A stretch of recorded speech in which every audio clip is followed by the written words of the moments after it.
one of our little tricks, is Colello nuts, because we can't always easily get fresh greens. So this is like a little stopgap, is having the Colello nuts. So that's one little tip there. Get the greens in, even if it's like in a dry form. So my story, there's a couple of things I always bring along to help me share my story. And have anyone seen me speak before? Someone said yes, right? Did anybody see me on CNN last year? Cool, quite a few of you. That was really cool. You know Dr. Sanjay Gupta, I don't know if anyone knows who, but they did like a CNN segment on my weight release story, and it became the biggest health story of the year last year on CNN. Wow. Millions of people watched this raw food thing, and they were really nice. You know, often the mainstream media is like really kind of gnarly and not so friendly around raw food, but it was really, really gratifying to see, because it felt like it was opening out more into the mainstream. So thank you, Dr. Sanjay Gupta, for that. And I showed my blue dress on there, so you guys get to see the blue dress as well. This was this used to be my favorite item of clothing when I was 300 pounds. I used to be 300 pounds before I went raw. So I like to bring this along because, you know, I mean, you can see Mr. Monarch and I could probably do the talk in this together now. Just do it like that so everyone can see. And things like this help me to remember that I'm talking about myself when I do these talks, because my life is so different now that I often feel like I'm talking about someone else. You know, I went raw 7.5 years ago now, and before I went raw, I was 300 pounds, morbidly obese, basically eating myself into the grave. Not a pleasant situation at all. And I got into raw foods because of the weight loss, pretty much. You know, that it was very superficial for me in the beginning. But then my life unfolded at every other level possible. And so my most recent book is an exploration of all of that stuff, all of the stuff beyond the physical relationship with food. You know, it's not all just about calories in, calories out. I think we all realize that. There's so much more that usually unfolds for people on a raw food journey. The emotional stuff, the social stuff, mental, psychological, there's so many things that can start to shift for people. And I wanted to write a handbook to help people explore that. So that's what Raw Emotions is all about. Has anybody read this one?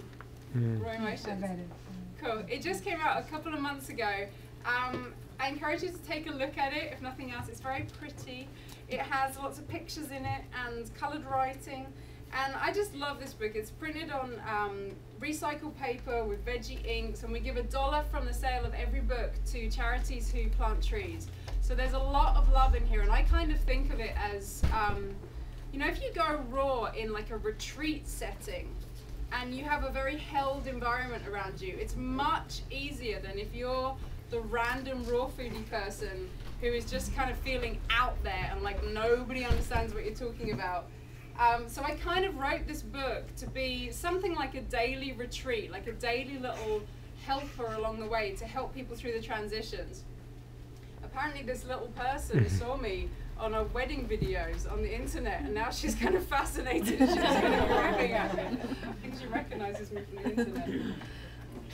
She's so happy. So there's another thing that I always bring along to share these talks, and this is a little photo album of pictures of me from before. And there's quite a lot of pictures and there's quite a lot of you, so maybe don't dwell on all of them. Like, was that really her? I know I do that myself. Like, was that really me? People think I was like 40 in these pictures, but I'm going to pass that around and you can take a look at those. So how did I end up at nearly 300 pounds? Well, I definitely didn't start out that way.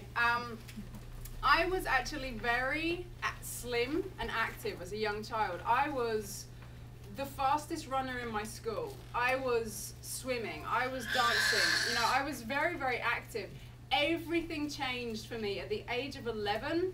My thyroid went underactive, and that was the beginning of my weight gain. My thyroid condition got diagnosed and I started to take thyroid medication. But by that point, I'd got into this very emotional relationship with food. So I was in this vicious circle where I was gaining more weight, so I didn't want to be so active, so I was gaining more weight. And it just went on and on and on for literally a decade. I just gained weight. I just blew up until the point I reached my biggest point at nearly 300 pounds at the age of 21. And I was just, you know, I was out here. You saw the dress. I was huge. And I was miserable. You know, I really was not a happy person at that point, but I always pretended that I was. You know, I always had this kind of facade. And I was always ill, whether it was a rash or an infection or a cough or a flu or you name it. If you push the body that far, something's got to give, right? So I pushed my body right to the edge of a diabetes crisis. And that was kind of like my trigger moment. Okay, I can't carry on living like this. My life didn't totally change though until 2002 with the introduction of this book into my life, The Raw Family by the Botenkos. Has anybody read this one? Yeah. Cool. Yeah! Enthusiasm down here. Yes, Raw Family. For anyone who hasn't read this one, it's the Botenkos' little testimonial. They're a Russian family, live here in the US. I'm sure nearly all of you must have heard of them. And they went raw years ago, and this little book tells their tale of how they went raw and they shifted all these different conditions in their lives.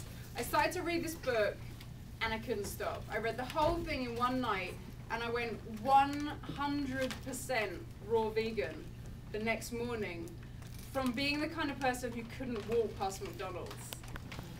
That's a pretty intense thing to do.